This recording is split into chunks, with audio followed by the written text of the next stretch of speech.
I'm Suzanne Levine, Executive Director of the Greater West Bloomfield Chamber of Commerce. I heard some great quotes about leadership today, so I thought I'd share them with you. One is that leadership is the ability to hide panic from everybody. We've had some changes to our program today, but you can see I'm perfectly calm.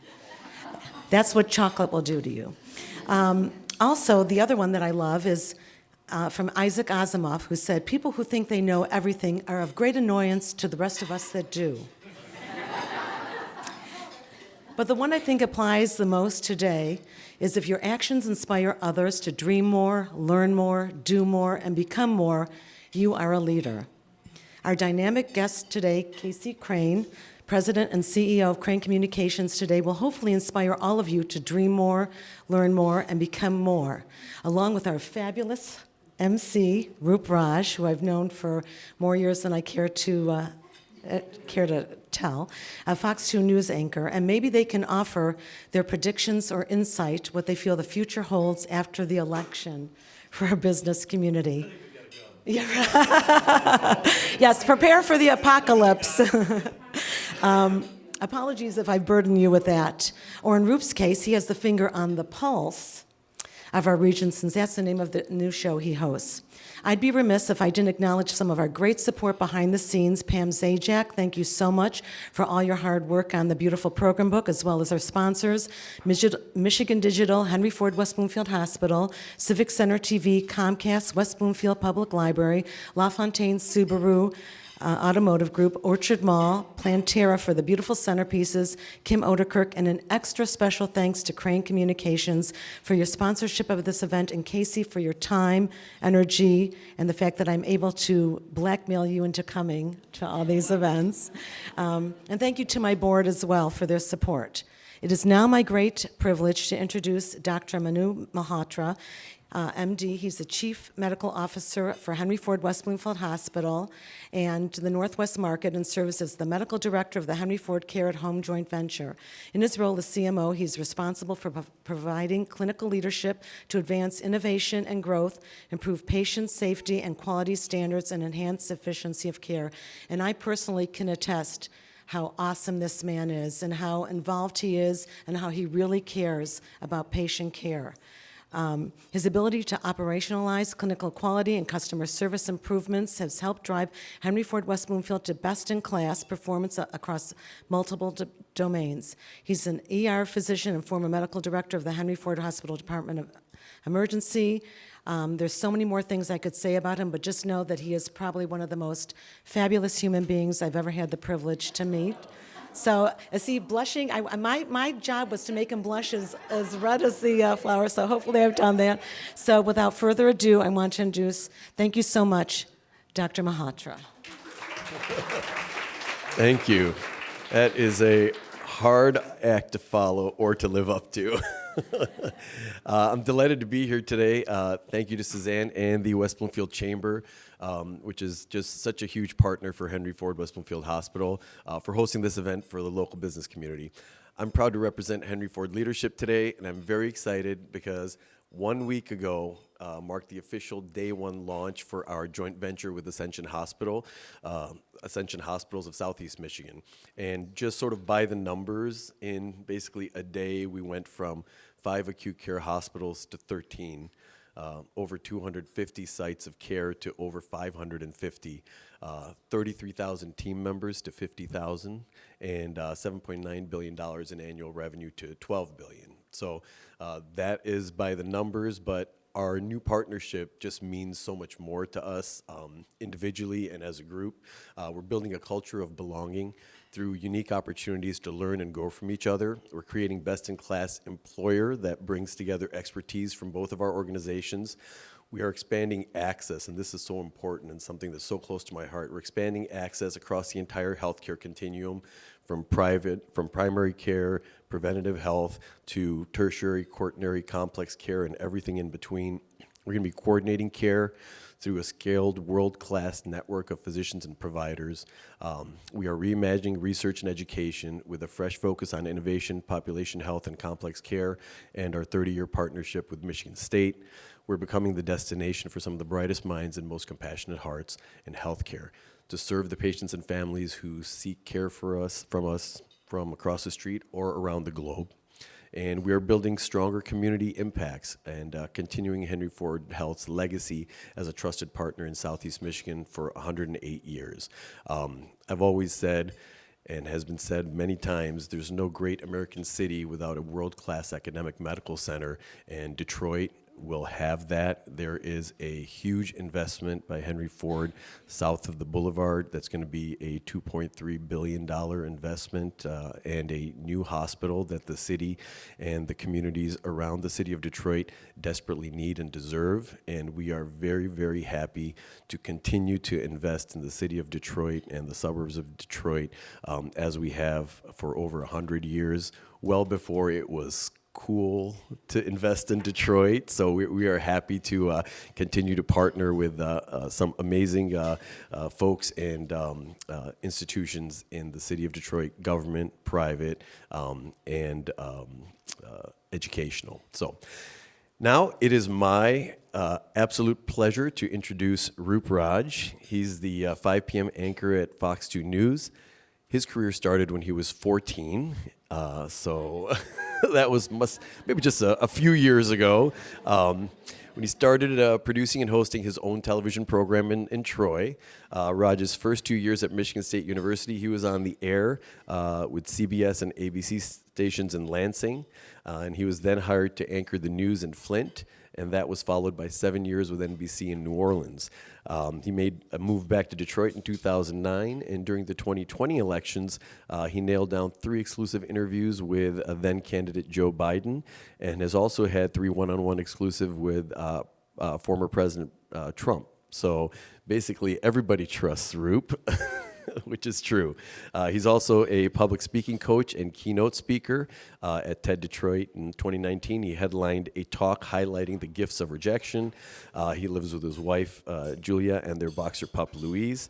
And in his spare time, he enjoys cooking, traveling, reading, and educating all of us. So thank you for everything you do, Roop. Come on up. Thank you. Thank you so much.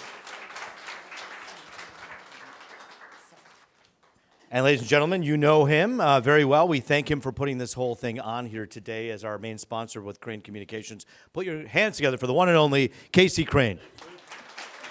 Casey, you said you wanted, he doesn't require much, but I think green M&Ms were the only thing on the list that we didn't get. Is this mine? That's yours. There you go. They're but hiding it from me. they want to hear it from you, trust me. But we're just glad we could be a part of this again together because Casey and I, this is our yearly appointment that we have, and it's our pleasure to be able to be a part of this great event. So thank you all for being here today. And Casey, thanks for joining us as well. It's a pleasure. You're usually Not that there's anything to talk about these days. Nothing. We'll have to talk about the weather, which has been, luckily in our area, not eventful, but maybe we can begin there in a minute. I wanted to just, first of all, I mean, you're used to sitting on the other side where you're interviewing people. You've had the chance. I was going to ask you if you wanted to trade today. I don't love to be interviewed because I'm not as interesting as you are in this case, because I think you have a lot of insight, and there's a lot that we want to get to here today. And as a journalist, these are things that we talk about every day, but we say we had nothing but the weather to talk about, and here it's non-eventful, but we know what's happening, of course, down south right now. So let's begin with the news of the day. You have this storm that is just brewing, and it's just picking up steam, and it's becoming Category 5. What happens down south doesn't stay down south.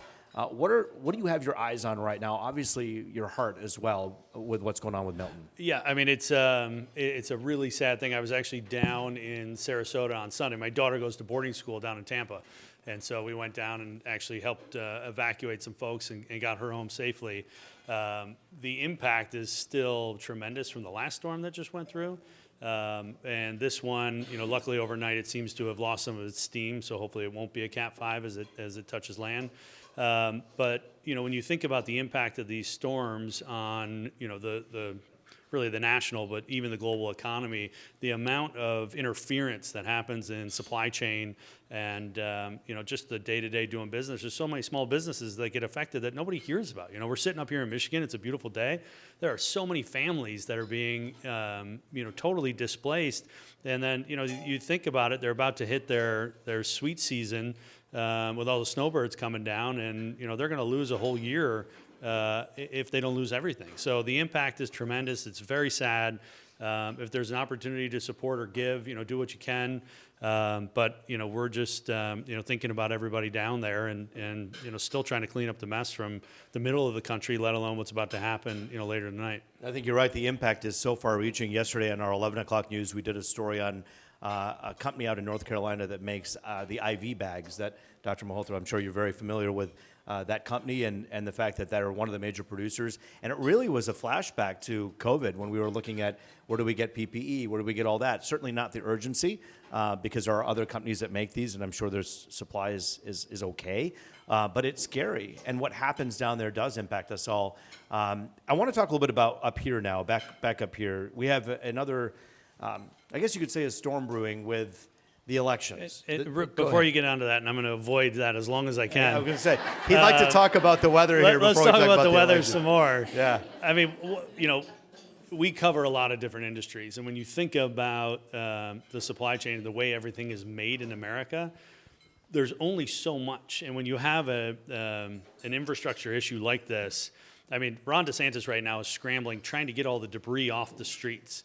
Now, when I was down there on Sunday and I drove around, I saw houses collapse and debris everywhere. They're all going to need new materials to build back.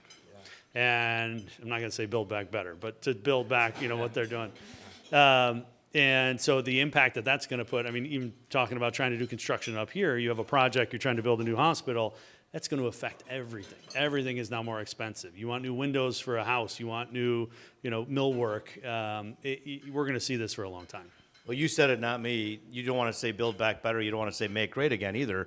But what we do want to do is talk about politics, and we will find a way to get there, as I will do every single time. Just tell me you're running, my man. Listen, I may come across as timid, but I get my question in no matter what, and so I'm going to get it in. I want to ask you about this because we'll begin, kind of zoom out, talk a little bit about the mood, the tenor, and I will ask this question that so many will blame the media for being simply symbolic about, but we have a heck of a lot more in common than we do different.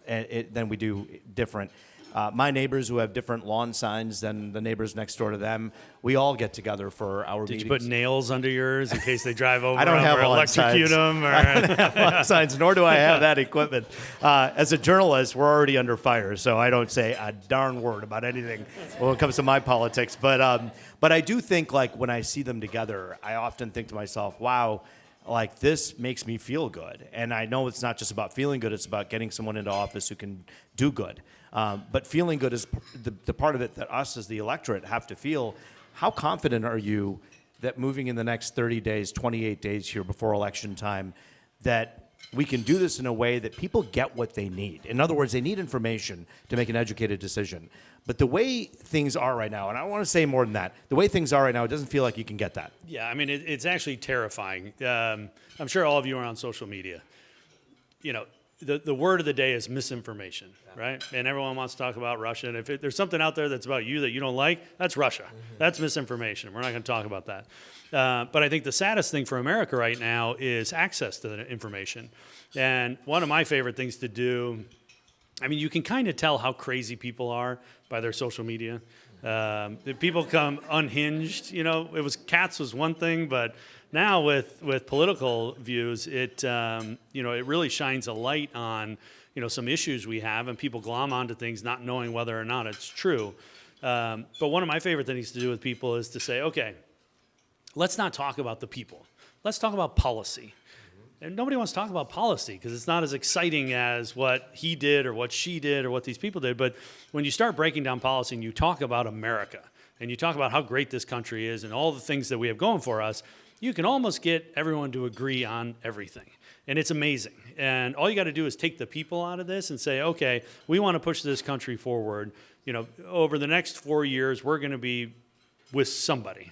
And how do we take those people out of the equation and say, okay, how do we feel about the size of the departments in this country? How do we feel about our military? How do we feel about support that need the support?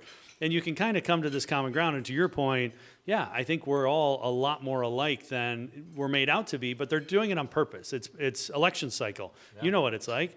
Yep. It makes it easier to get people to vote, and they want to weaponize other people to push their agendas. And so I think for me, that's the saddest thing. I wish there was better access to information for people. There's been folks that go and try and do an unbiased social media site. It seems like it's nearly impossible because the minute you do it, there's bias. So I don't know. Maybe there's a Roop 2.0 out there for you. I'll just say this. We started a show, and if you think this is just a cheap plug, it really isn't. It's very cogent and pertinent to this conversation. It's important. It's called The Pulse, and we do it every night at 11:30 p.m. And right away, corporate New York was like, did you see the numbers? And I don't look at numbers. I really don't, because I figured if my check clears every 2 weeks, I'm going to do good journalism. Or if they're bad, they'll let you know. If they're bad, they'll let us know. And so I didn't look at the numbers, and they said within like a few weeks, we were killing Colbert and The Tonight Show every night at 11:30 p.m. And I said, well, late night kind of is this dead spot right now, the way things are with streaming and everything. So maybe that's not as big of an accomplishment as I thought. And then I noted, but it is an accomplishment to beat Colbert and to beat The Tonight Show. But I was like, I'm not big on praise. I don't run on it. I run on constructive criticism. So what can we do to get better? And the one thing we found is that people trust local media more than they ever have before. They trust local media more than national media. And I don't care if you're left or right or purple or blue or red. The bottom line is if the guy lives in New York and parachutes into town to tell you a story and leaves, he probably is not as invested in the community as someone who lives here. Anyways, this show's been on for 3 months, and now, and I know we're being videotaped, so they'll fact check it, which is fine. But we literally are beating sometimes our own 10 o'clock news at 11:30 p.m. with numbers. And now with Nielsen, we get impressions the next day of anyone who DVR'd our show and anyone who watched it online.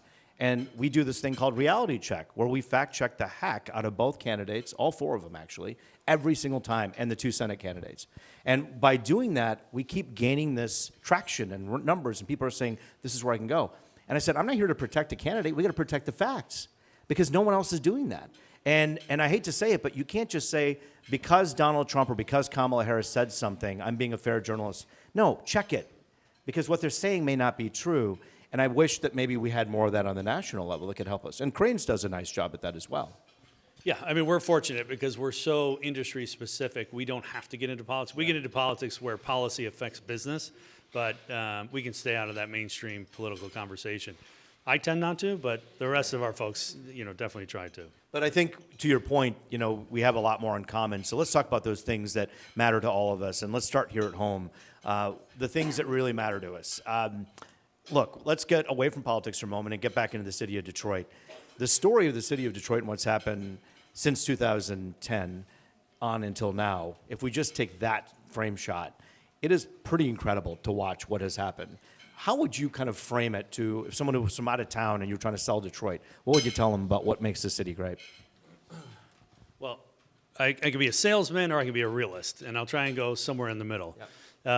I mean, obviously, in the last 15 years, we've seen more growth in this city than in the 40 years before that. It's incredible what's happening. We still have issues, obviously. I mean, we talked a little bit about the investment going on with Henry Ford. Like, that is amazing. I mean, that'll be a world-class institution. Every time that happens, it serves as a catalyst for a neighborhood and for more jobs, and the ripple effect is really incredible. What Bill Ford did at the Central Station is incredible. I think everyone's forgotten that Dan Gilbert bought 120 buildings in Detroit. One guy, 120. Show me another city where that's happened. We've been incredibly lucky to have some great stewards of Detroit that have, participated in a really meaningful way. COVID hit us hard. COVID hurt. It took a lot of the momentum out. I'll tell you, it's definitely starting to gain steam again. The biggest issue we're facing right now is not having enough people in downtown Detroit. We need to get folks back in the office. We need to get all that office space filled back up. And folks need to be down in the community so that they can support restaurants and they can support retail. But Not just on the weekends and on Thursday, and Friday, and Saturday I've got nights, a lot of friends that own restaurants, and at nighttime, they could not be happier. Yeah. They're busier than they ever have been, but sometimes they just don't open for lunch because there's not the density down there. To your point, the weekends, I mean, if you've been down for a Lions game, this city shuts down. I mean, it's incredible. So, as a huge advocate for the city, I tell you, we are in a tremendous place. I like the constructive criticism as you do.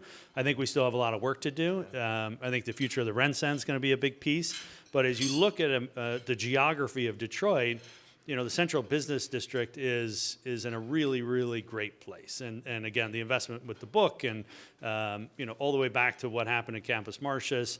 And then you add in the Riverwalk and you add in the other bike lanes or other bike paths. As a whole, it's great. We still have a neighborhood issue we got to try and figure out. There's too much area between downtown and the suburbs. With too many great houses and too many great people and too many great neighborhoods that really need attention still. So close to 140 square miles, the city. You can fit Boston, San Francisco, and New York in the city of Detroit and still have room left over. We've heard this story before. That narrative, that story is still there, even when you develop that downtown core. So is there something being done in your mind from a business perspective to continue to invest into neighborhoods and into these areas? Yeah, I mean, the great thing about folks like Dan Gilbert, and I say Dan, but it's Roger Penske, it's Bill Ford, it's the Ilitch family, Tom Gores, there's a lot of different people playing roles. Money follows money. So when these guys make the initial investments, the tag-along investments are incredible. And, it gives other people opportunities. And that's really what these folks want, is to create more opportunities for wealth generation in Detroit. And I think they're doing a tremendous job of including Detroiters. And, that's another big piece that folks can't forget is, you've got a big, beautiful area surrounding Detroit in these suburbs like we're sitting at today. But there's, this great population downtown.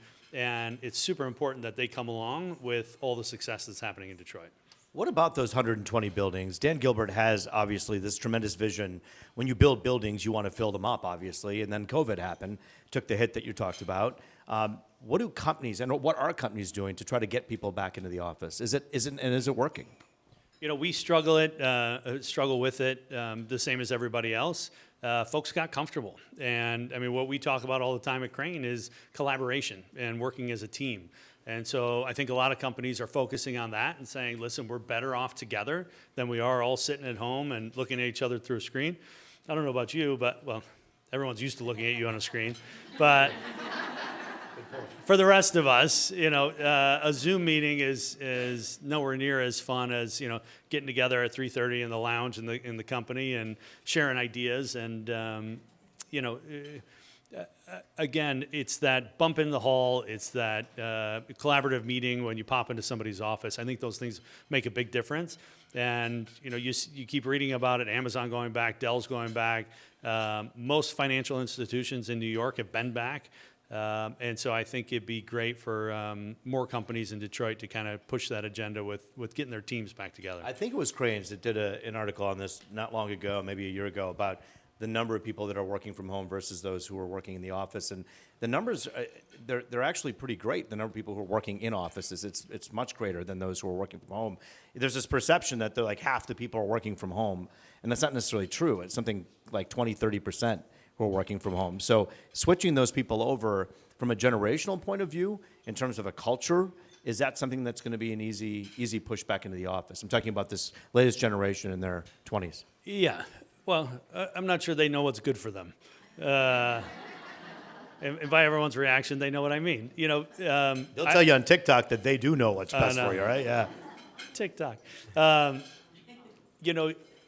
There's so much to learn. And I think for anybody that's worked in corporate America, I'm 20-something years already. And when you think about all the things you picked up, you didn't do it sitting at home, and you certainly didn't do it on TikTok.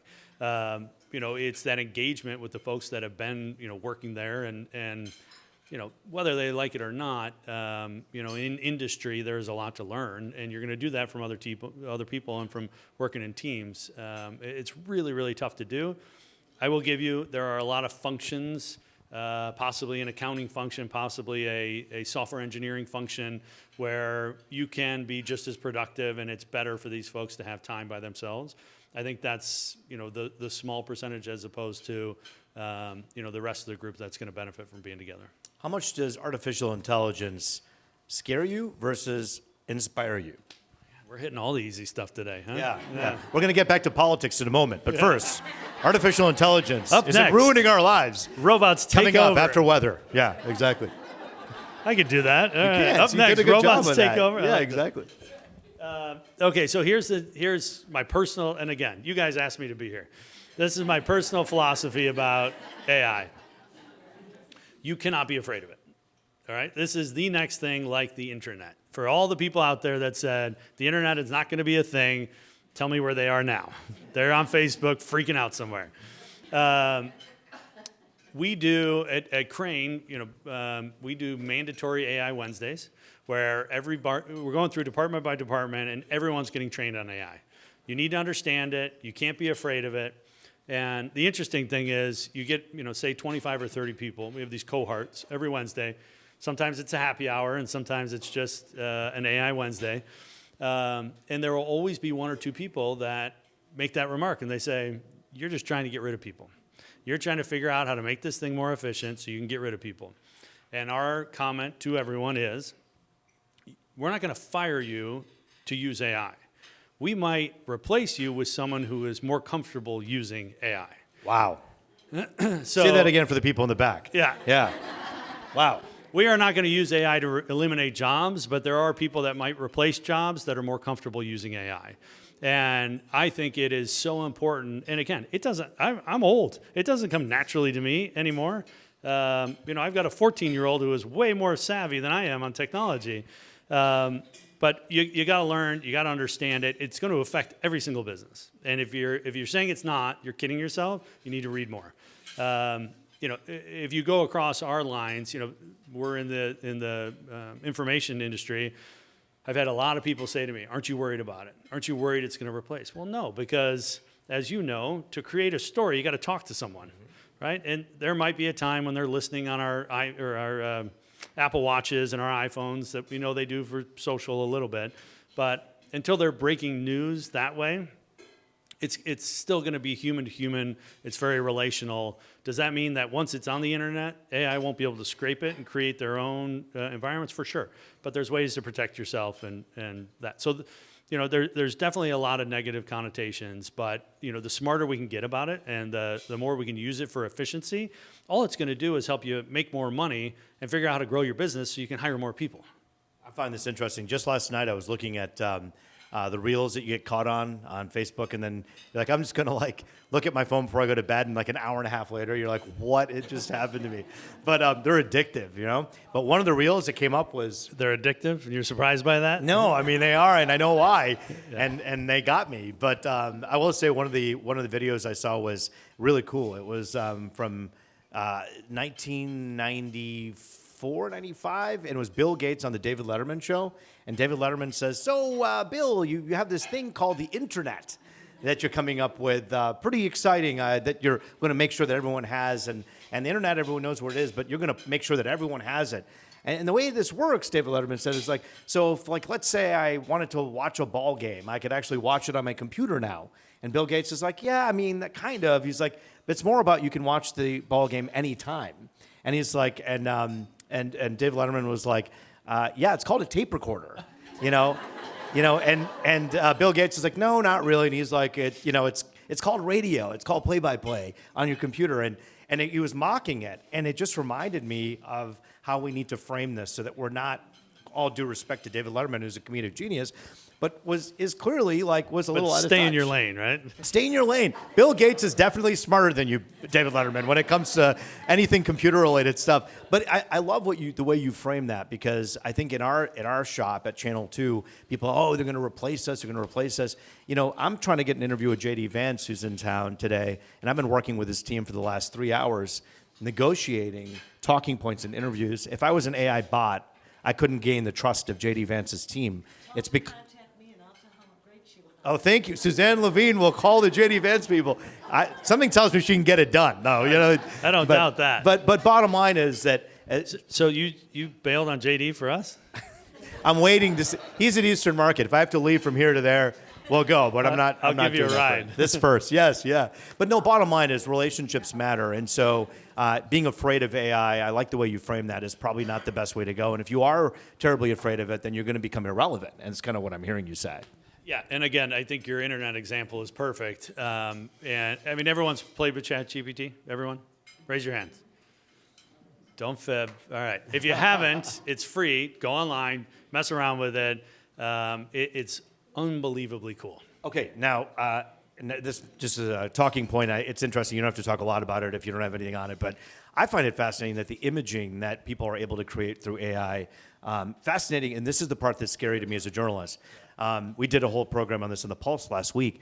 This cyber risk expert came on, and he created imagery of Donald Trump and Kamala Harris walking in the aftermath of Hurricane Helene together. He created imagery of Kamala Harris and Donald Trump talking to each other and looking at each other. And we asked viewers to tell if they could tell which one was real. The reason they knew it was fake is because we know Donald Trump and Kamala Harris aren't going to stand next to each other and look at each other. You right never now. know. Yeah, but the bottom line is that tells you, like, what if we go softer on that? We know that that's an impossibility right now socially. But what if we were to say that, I don't know, Mayor Duggan met with a business guy to talk about this plot of land and what it's going to become, and they show a picture of Mayor Duggan, looking at the land with this other guy. You create this narrative. To me, as a journalist, that part is scary, and we need to do something. I believe maybe the government should get involved to help in some way to say, Oh, Roop. we have to watermark this. But there has. If I have regulations at the FCC about the truth telling that I do every day, and I have fines that our station has to face if we violate that, there has to be some regulation, don't you think? Yeah, a couple of things I'll add to that. One, it's already happening. So there are fake images on the internet that are on social media that people are believing to be real. So it's already a big problem. Two, we put together, when this thing became real, we put together an AI task force. And the first thing we did kind of on our mission statement around artificial intelligence was say, we will never have AI write a story for Crain. So just think about that for a minute, okay? We will never have a non-human, we put this down in a mission statement, non-human. So if you look at a lot of media outlets out there right now, they're using AI so frequently, they will actually have on their website, this story was generated by a human. How weird is that? And so start paying attention to it, because I think you're going to see it more and more. Some of our teams came to us and said, do we need to put that on the stories? I said, no, because if all of our stories are written by humans, then people know that we're not going to be doing that. But it's going to get very tempting, because it's so powerful at what it can do. And I'll just give you an example. Think about you're writing a story about the Eastern market for Crain Detroit, and we have a process. A reporter writes a story, it's fact-checked, it goes to a copy desk, it's put on the internet, there's headlines that get tested, it's a whole pipeline. Imagine if you just put it in ChatGPT and let it correct the facts for you. Well, everyone knows that ChatGPT hallucinates sometimes, and so it could just make things up. But imagine if you're a small independent news something down in small rural somewhere, and you say, okay, we're just going to do this because it's cheap and it's easy. That's, I think, something we're all going to have to keep an eye on. Luckily, there are organizations, however you feel about the Wall Street Journal, the New York Times, they are very large, very sophisticated media organizations, and they're really leading the edge leading the way on a lot of this stuff on that bleeding edge. And so I think it's something that just everyone has to pay attention to. But if you thought there was misinformation before, it just got taken to the nth. And the other scary thing, we talked a little bit about cyber earlier, and Comcast is going to be with us at our Cranes event later in the week. But now cyber criminals can use AI to get a lot more sophisticated and move a lot faster. So before, if you got a phishing email that looked like a LinkedIn, they'll send you 9 of them, and maybe the 10th one looks a little different, and maybe that's the one they get you on. Then they put that information back in, and they go at you with change your name and password. So cyber's another place where I don't know if it's the government. It would probably be a good idea at some point, but I think the American public's going to need some help with this. Yeah, and the corporate consciousness is important too for all the media companies out there to put some things into place so that we have guardrails too, and that we can fact check and understand it. And that's what we're working on at our station at Fox as well. But this is interesting. All right, let's switch gears and talk a little bit about electric cars. I just saw an Alyssa Slotkin ad yesterday where she says, I believe you should be able to drive anything you want to drive. And it was very clear that she was differentiating herself from so much of the Biden-Harris administration that, at least at the beginning, had their foot very heavy on not the gas, but the pedal. The juice? The juice. And I just have to say, as someone who drives an electric vehicle, and my wife, who will refuse to drive an electric vehicle, yet is very environmentally conscious, but she's like, I just can't and I won't, and I'm not going to do it because I don't want to get stranded. And she says, I saw what happens in the winter when your mileage goes from 300 to, really, like seriously, like 195, and then you're on your way to Southfield, and you're coming back at midnight, and I'm up worried about you, whether or not you're stuck. Too much too soon, in your opinion? Yeah. So I just gave a talk at actually a Hyundai dealer meeting not long ago, and it was 2 years since they had me. I guess they forgot. But they had me back, and I showed a bunch of headlines from 2 years ago about what was going on in the automotive industry. And everyone was drunk on electricity. I mean, the amount of billions of dollars that were being invested, not just in America, but all over the world. And it was an arms race to see who was going to get. And I think a lot of it was fueled, honestly, by Elon and Tesla. The guy made so much money so quickly based on the Tesla stock that everybody tried to follow suit. So too much too soon. I mean, I think for the short term, EVs need to be another powertrain, like a diesel engine, like a combustion engine, like a hybrid, like a plug-in hybrid. So the American consumers are used to deciding what they want to buy and then purchasing whatever the hell they want. When all of a sudden there's all these mandates, and if you take a look in Europe, the French government is the worst at this. They hire a politician who's in charge for 2 years. He makes these sweeping decisions about regulations that affect hundreds of thousands of people that are working in factories. At the same time, letting people from China come in to build their own factories to build competitive vehicles, and now they've got a big problem. So, because they put too many regulations and too many mandates on corporations, now they're behind. They're less competitive than they were. Then they've got new competition coming in, and I think there's going to be a serious impact to the French automotive industry. So if you take that as a kind of a warning lesson to say, let's let the American consumers decide what they want to drive, how, when, all of those things. Second, let's come up with a good plan for how are we going to create a situation so your wife never has to worry about charging. Now, I will tell you, every year that goes on, think about the first iteration of an iPhone. If you saw it today, you'd be like, I'm not buying that. That thing is very unsophisticated and doesn't have the horsepower.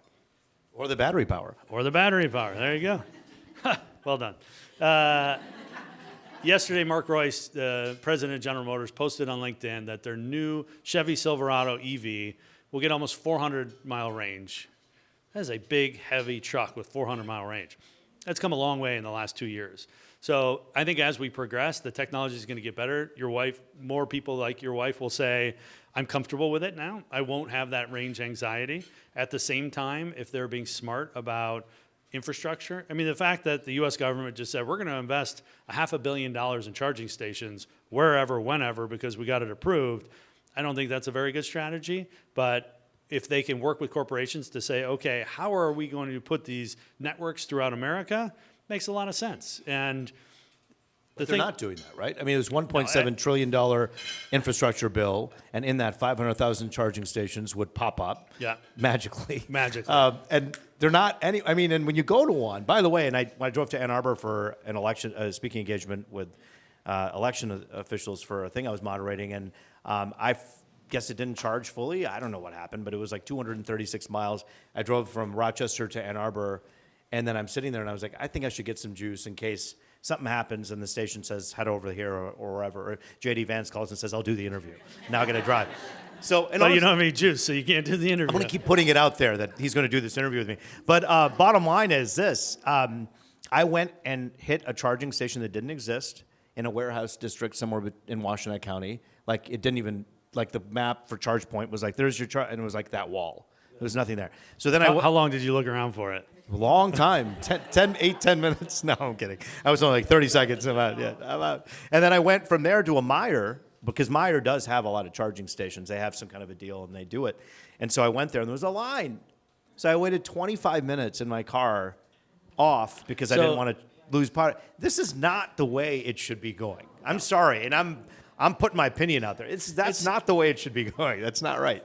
Yeah, I mean, it's also, there's a couple of other things that you're not even talking about, right? You're talking about convenience.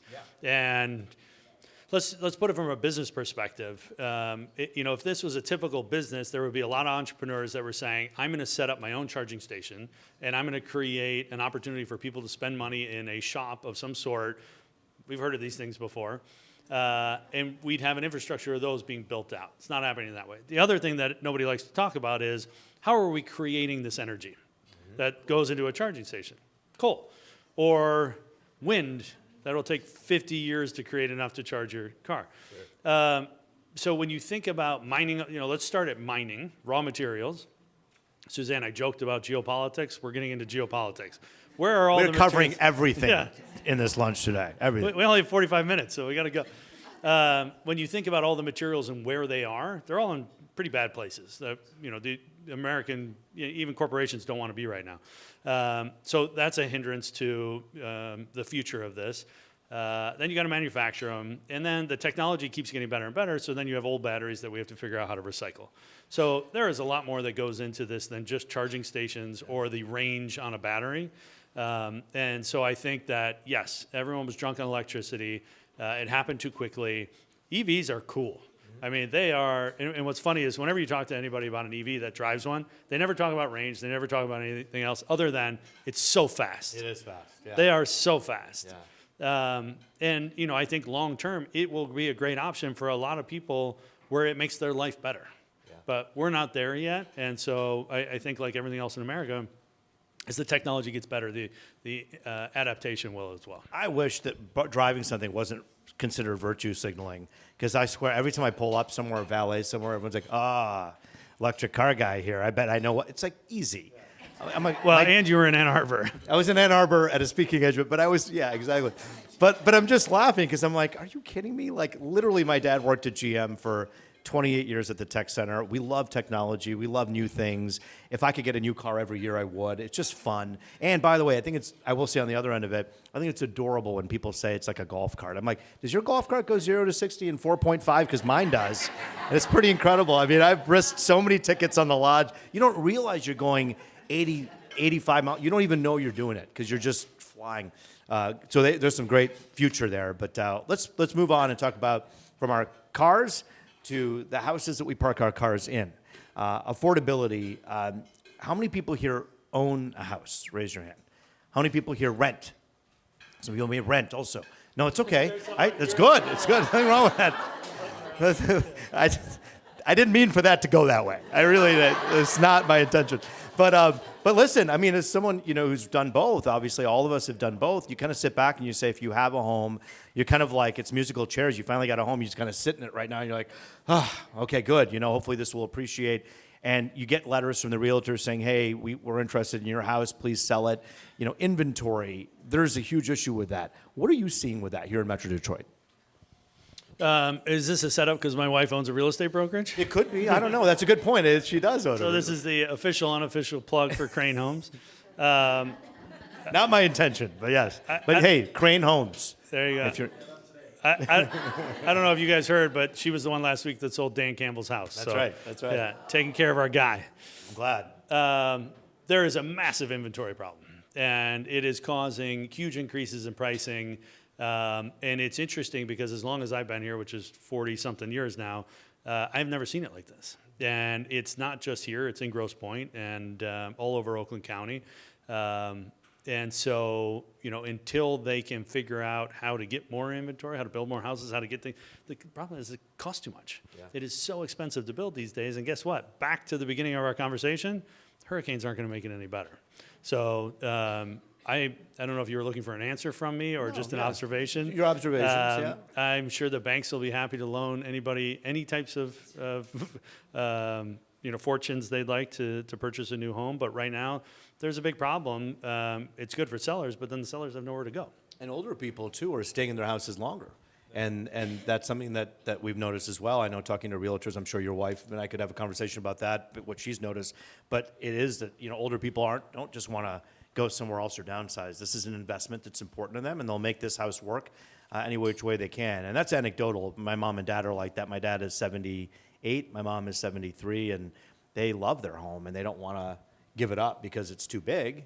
That's their home, and that's important to them. Last question for you before we open it up for the audience questions. So please think of some questions, some things that inspired something in your mind. The education, I'm going to call it what it is, crisis in our country. What are you seeing? What are you hoping for? And what needs to be fixed most? Another easy one, Roop. This is fun. So I've worked in education in downtown Detroit for, let's call it 20 years now. And Detroit is a little bit unique because of the scale that we talked about. It's actually 134 square miles, and there's 100 school buildings serving, used to be 107, I think, serving about 100,000 kids. And you've got half of them in public schools, half of them in charter schools. You've got different authorizers for every single charter school, so there's no unified group. You've got DPSCD that's in legacy buildings under a ton of pressure, can't get enough funding, can't get enough teachers.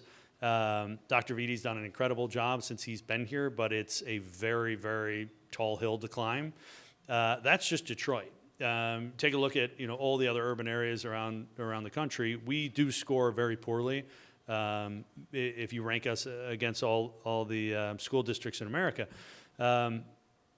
it's a crisis, and COVID exacerbated it like you wouldn't believe. And we're talking about kids that now lost another 2 grades of reading level, and a lot of it had to do with not having access to the internet, about not having teachers that could handle it. I mean, those teachers were incredible that stuck with these kids and stayed online, figured out a way to get through them, figured out a way to keep 16 or 20 faces that are bouncing all over the place, focused on, it's amazing they were able to do anything during that time. So I would love to see at a federal level a little more investment. And I always like when they try and figure out a way to bring the private sector in to help with a problem like that, because doing what we're doing is not going to fix the problem. More money will not fix the problem. And I'm just talking first, from a firsthand perspective in Detroit. This thing needs to be broken down a little bit, and we've got to figure out a model that works, that's affordable, so we can help these children. Other cities that have done well at it that you know of? New Orleans after Katrina went big on charters, and I remember I was covering that when I lived there. Yeah, they basically privatized the entire market. They did. And they've done significantly better. That's hard to do when you've got, I always call it legacy business. The automakers have a hard time transitioning a legacy business. Media companies have a hard time transitioning. Yeah. You have a legacy business. We've got an infrastructure with education in Detroit. And I'm not saying we need to tear it all down, but we need to start looking at doing things differently. That's for sure, if we want to get competitive. I think we want to. Let's open it up for some questions here in our audience. Who has a comment, a question, any kind of an observation? Begin with you over here. One question we didn't hit on, but I'm sure everyone knows something about it. I want to hear about the Tigers. So give us about 90 seconds on the Tigers. You know what can bring a city's spirit up more than anything else? Look at the Lions. Look at the Tigers. You know what? That brings us into a place where we can all be together. And to my first question, I think when it comes to unity, be able to say we stand together as one. I don't care if you have a Trump or a Vance or a Kamala thing on your lawn. We got Tigers flags outside. This is a big thing. That's my opinion. I think it would really bring us together. I think it's underrated. I think people think sports, it's just something you watch. It's something that brings us together and makes us feel whole together. And I think that's important.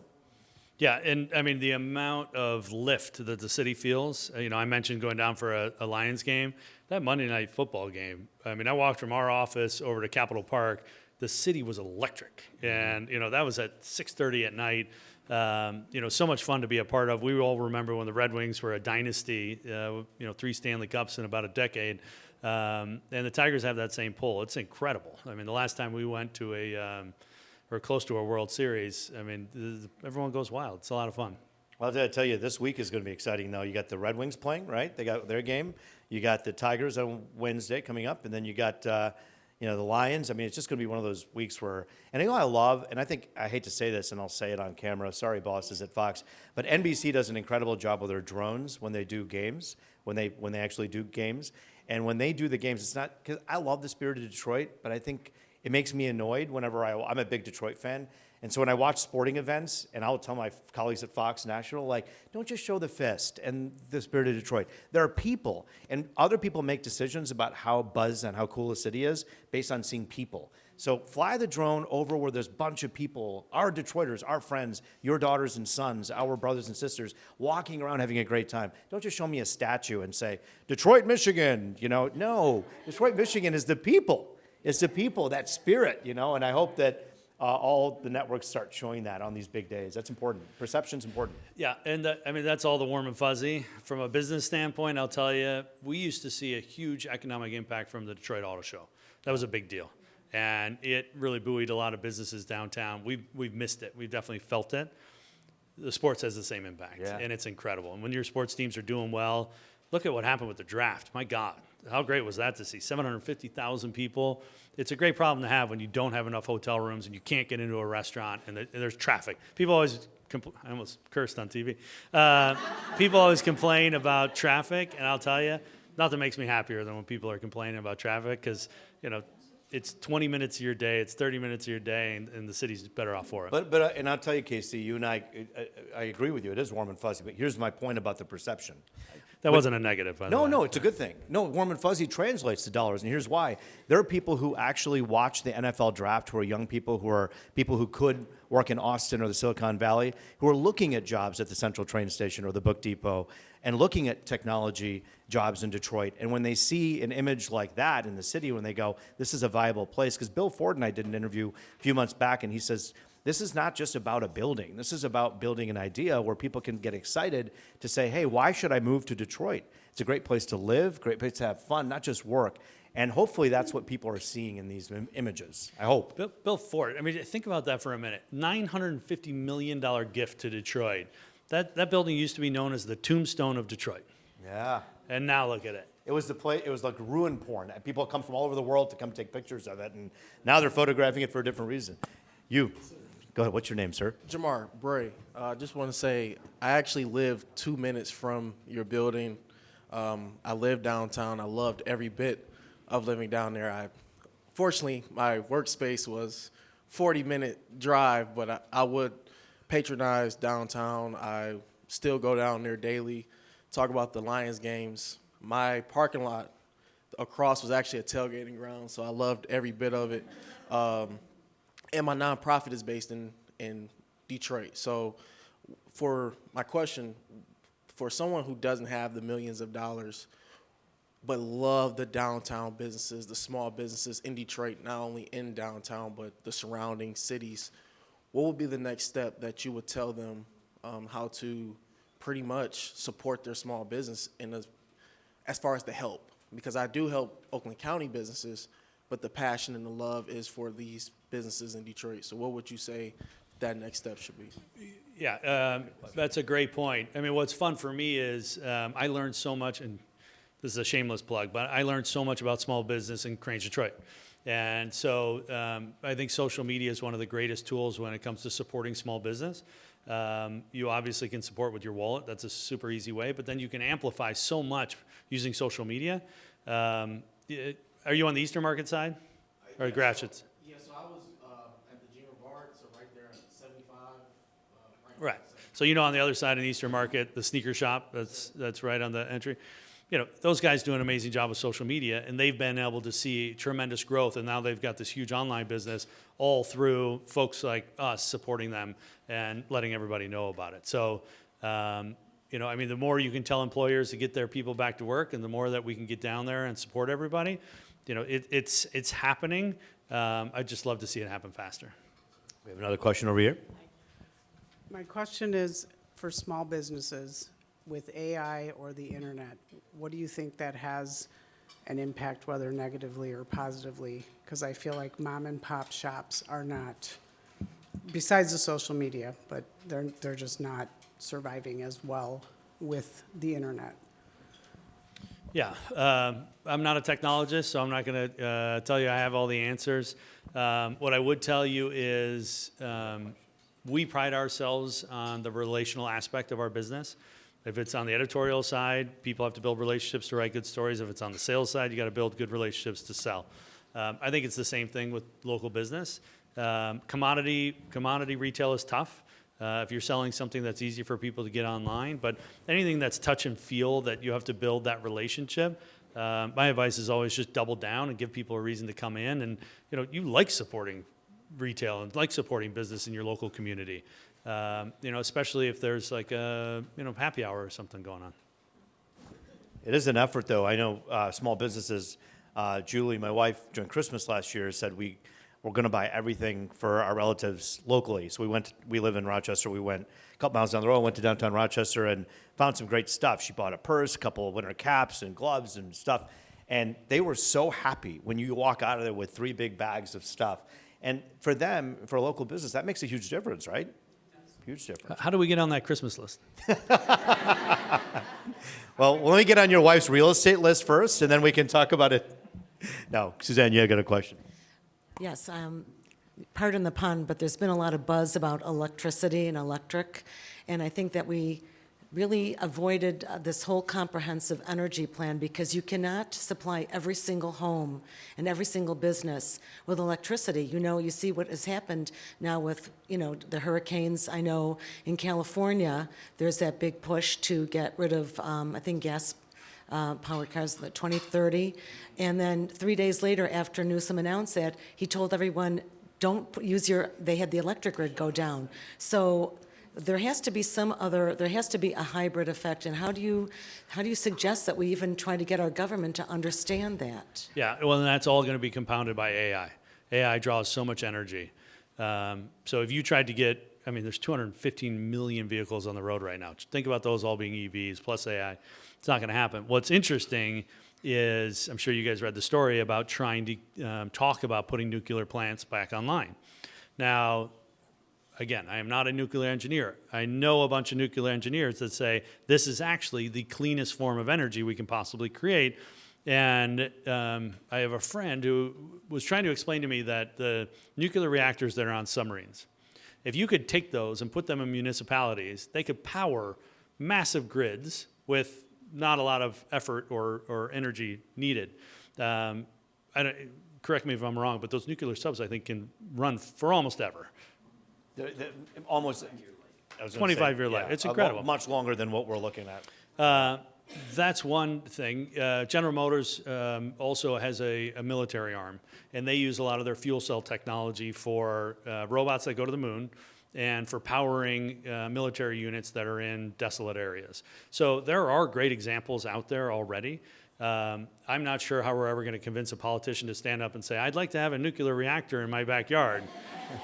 Not sure any of us would ever vote for them, but I think that it's worth a conversation because we're going to have a big problem otherwise. Yeah, you do worry that when you have 40, 50 mile an hour winds in Michigan and we have power issues, right, already, how do you sustain that? I've thought about that. Bury the lines. Yeah. And that makes a difference. They did that in our area, and we don't have as many outages. Not that fancy, but yeah. Question in the back. In the back. All right, here we go. We can probably hear it. I think for the TV. Go ahead. All right. Hello, thank you all for being here. My name is Amber Williams, and I'm here with Georgie Williams, and we have a nonprofit, and it's called ICANN Education and Enrichment Center. And the talk about real estate and going back to the office and making sure everybody comes back interests us because we do have, an office area, but we're more in the suburbs. And we would like to expand to like downtown Detroit, Midtown area. But the cost for real estate, down in that area is high. So I'm wondering if you all have any ideas on like collaborations to make sure that us small businesses can really get downtown and it be viable and make sense for us because we want to be there. But just the price point is really kicking a lot of people out of the industry. As you saw, I'll do a lot of work down Eastern Market, down Russell. I'm a registered dietitian. And a lot of those restaurants, people got kicked out, people that were long-standing in the community. So do you have any ideas about that? How can we actually live, work, and play in the same areas? I have a lot of ideas about restaurants that should go back in along Russell Street. But there's a lot of small business incubators. I know this has been a big passion project for the mayor. But if you want to shoot me a note, I'm happy to connect you with some folks after. Yeah. Anybody else have any questions on this end over here? All right. Casey, you have any other thoughts at anything we didn't touch on that you wanted to make sure you had? I think we covered it all, Rube. We really did. Well done. Nuclear plants, Yeah. EVs, politics, elections. You know, all of it is really important, obviously, to Crain's and to cover it in a way that there's integrity and the reputation precedes the publication and also the organization. And so I think on behalf of everyone, we can say thank you for not only helping sponsor this event, but being who you all are as an organization. Joking aside, because you and I tease each other a lot, it's always a pleasure to be able to do this event because I know, it's a no BS, just kind of give us the truth and tell us what you know. And I think he's done a great job at that. So put your hands together for Casey Crain. Thanks, Rube. And thank you to, I want to say this, who is one of the greatest connectors and arteries of this great metro area is Suzanne Levine. She absolutely is incredible. She does so much, and she does it in a way to care. But I got to say something, because she keeps saying this. Can I say the year? No, I won't say the year. I was a young man, and I wanted to go into television. I had that Even little I know TV this is a talk bad show. idea. This isn't. I know. I'm being careful. And so I started this little TV show, and then I said, my parents said, if you want to be a television reporter or anchor, you got to be the best one possible. And you're not good at math. You're not good at science. So you should do so go into this. So I said, let me go get an internship at PBS in Detroit. And I was 15. And I walked in the door, and Suzanne Levine was 17. And she was an executive at PBS in Detroit. And every day for the summer of '92, I erased old videotapes and learned how to log and do all this stuff. But the main lessons I learned from her was, you know what? Help people. When someone helps you, help them. And so to this day, when a young person calls me and says, I want to come visit Channel 2, I always say, we don't just get kids running around the station. I'm like, bring your parents, bring some neighbors, bring some friends, come watch a show. But you inspired that in me, and I just want you to know that you really cared that deeply about people. So thank you for what you do. Well Thank done. you all for coming. Enjoy Well yourself. said. Thank you.